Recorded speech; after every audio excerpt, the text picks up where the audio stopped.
So welcome students. हमारे यहाँ पे एक वेक्टर का क्वेश्चन दिया गया है। क्वेश्चन क्या कह रहा है कि यहाँ पे 3 वेक्टर्स है। There are 3 unit vectors A cap, B cap and C cap, और उनमें एक रिलेशन दिया गया है A cap plus B cap plus C cap is equal to 0। फिर एक दूसरा वेक्टर डिफाइन किया है F vector, which is P times A vector and Q times B vector and R times C vector. So हमें पूछा कि इस F का मैग्नीट्यूड क्या होगा इन the terms of P Q and R. So मैं यहाँ पे क्या कंसिडर करूँगा, देखो ये जो रिलेशन है ना A cap plus B cap plus C cap is equal to 0, इसको मैं कैसे यूज़ करूँगा। मैं इसको ऐसे यूज़ करूँगा कि 3 यूनिट वेक्टर्स हैं जो एक दूसरे के साथ इस तरह से अरेंज है कि उनका जो नेट मैग्नीट्यूड है वो 0 है। इसी में ज्योमेट्री कैसे बना सकता हूँ, देखिए आप लोग। जैसे मान लो ये अपना XY प्लेन है,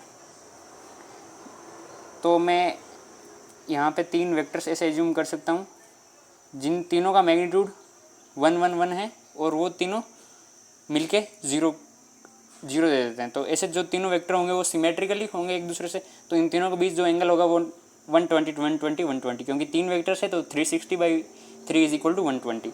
तो ये ऐसे अरेंज होंगे, ये 90 तो ये 30 डिग्री, अगेन ये 60 डिग्री, ये 60 डिग्री, ये 30 डिग्री, ये 90 डिग्री। तो आप इस तरह से देख सकते हैं कि 3 जो वेक्टर्स है वो एक दूसरे से 120 डिग्री पे अरेंज्ड है। इन तीनों का जब आप नेट मैग्नीट्यूड करके देखेंगे ना, ऐड करके, तो भी 0 आ जाएगा। तो मैं यहाँ पे ए कैप को लिखता हूँ। ए कैप को मैं कैसे लिख सकता हूँ, A cap is equal to cos 30 I cap. I cap is unit vectors toward x axis plus sin 30 J cap. ऐसे ही बाकियों को भी अपन लिख सकते हैं। फिर एफ वेक्टर को अपन कैसे लिख सकते हैं, F vector is P times A cap. A cap क्या होगा, cos 30। cos 30 is √3/2 I cap plus 1/2 J cap plus Q times B vector. B vector is cos 30 minus cos 30 I cap, क्योंकि ये minus x axis की तरफ होगा। इसका अगर अपन component करेंगे ना, एक इस तरफ और एक इस तरफ, तो ये हो जाएगा minus cos 30 I cap which is minus √3/2 I cap plus 1/2 J cap. ठीक है, प्लस आर टाइम्स ये जो तीसरा वेक्टर है सी वेक्टर, इसको अपन ने मान लिया कि ये माइनस जे कैप की तरफ है, तो ये माइनस जे कैप की तरफ, इसको माइनस जे कैप लिख दूंगा मैं। तो फिर अब तीनों को क्या करूँगा मैं, आई कैप और जे कैप को अलग अलग कर लूँगा। तो √3/2 पी माइनस √3/2 क्यू, ये हो जाएगा I cap plus p/2 plus q/2 minus R, ये हो जाएगा जे कैप।